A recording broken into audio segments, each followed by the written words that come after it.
Welcome to the weekly press briefing Mirë se vini në informimin e avor të dhomave specializuara të Kosovës, ku synojmë të ofrojmë gazetarëve informacion të përditësuar mbi zhvillimet e fundit në gjykatë dhe mundësinë për të bërë pyetje.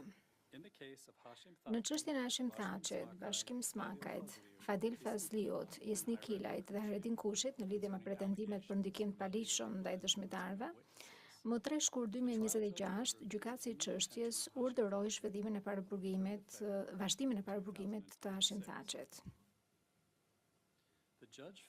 Gjykatësi konstatoi se vazhdon të ekzistojë rreziku real se zoti Thaçi mund të pengojë procesin e dhomave të specializuara dhe të kryejë vepra të tjera penale.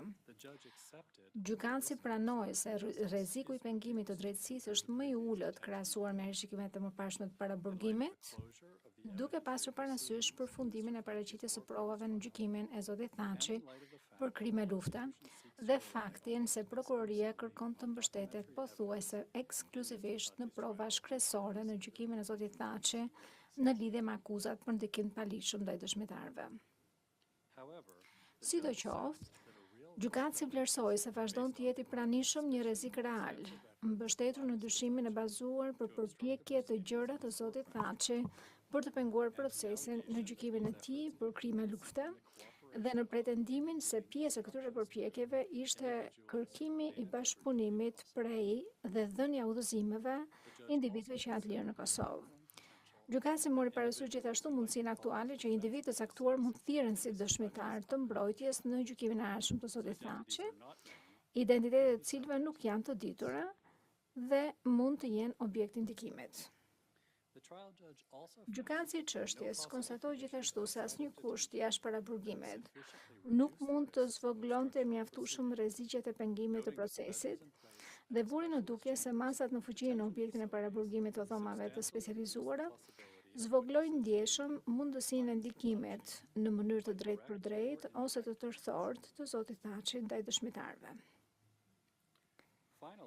Së fundi, gjykatësi gjykoi se periudha e paraburgimit vazhdon të jetë e arsyeshme dhe proporcionale dhe thekson se paraburgimi do të rishikohet rregullisht çdo 2 muaj.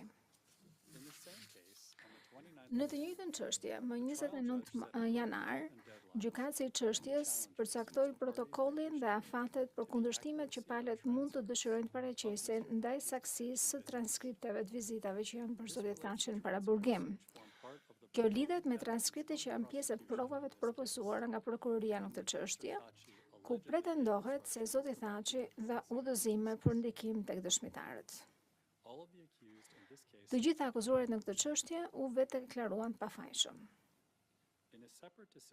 Në një vendim tjetër, më 29 janar, gjykatësi i çështjes bëri konstatim gjyqësor të një fakti të shqyrtuar në procese të tjera në lidhje me atmosferën e vazhdueshme të friksimit të dëshmitarëve në Kosovë.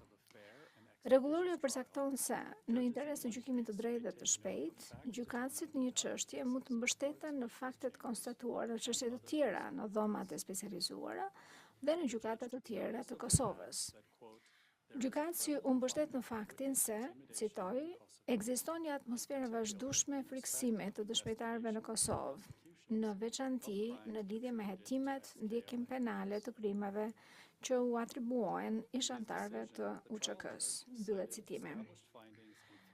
Në vendimin e tij, gjykatësi i çështjes citoi konstatimet pranuara në 3 çështje të tjera, përfshirë një çështje ku dhanë dëshmi një ekspert i mbrojtjes së dëshmitarëve dhe një punonjës i mbrojtjes së dëshmitarëve dhe 2 gjykimeve në të cilat ky fakt u vërtetua pasuar në dëshmitë e disa dëshmitarëve të cilët përshkruan përvojat e tyre personale të friksimit të dëshmitarëve. Në çështjen prokurori specializuar kundër Pjetër Shalës, më 29 janar, paneli i gjykatës së apelit lëshoi vendimin e parë të dhomave të specializuara të Kosovës mbi një apel kundër një urdhri për zhdëmtim. Versioni i redaktuar publik mund të gjendet në faqen e internetit të DSK-s. Paneli i apelit konfirmoi urdhrin për zhdëmtim të lëshuar nga trupi gjykues kundër zotit Shala, pas shpalljes së tij fajtor për krimet e luftës të ndalimit arbitrar, torturës dhe vrasjes së paligjshme. Në tërësi 8 viktima morën pjesë në proces dhe kërkuan shëndetësim. Më 29 nëntor 2024, trupi gjykues urdhëroi zotin Shala të paguajë shumën prej 208.000 euro si kompensim për dëmin fizik, mendor dhe material që pësuan viktimat pjesëmarrëse.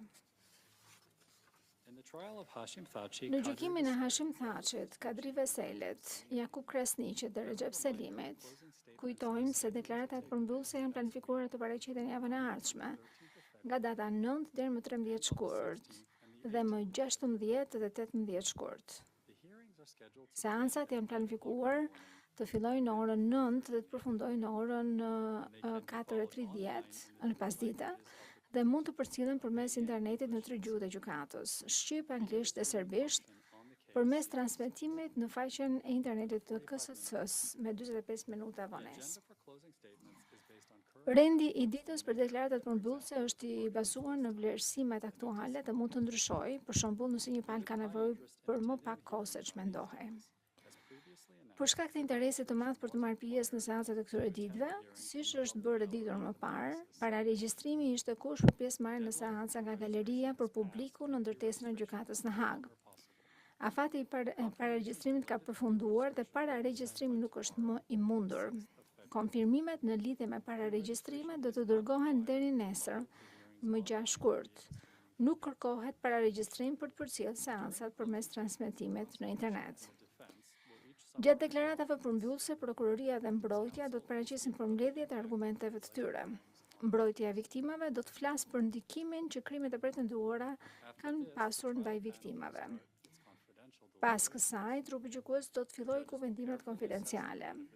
Gjykatësit do të vlerësojnë me kujdes besueshmërinë e dëshmitarëve, mbështetshmërinë dhe peshën e dëshmive të dëshmitarëve dhe të secilës provë.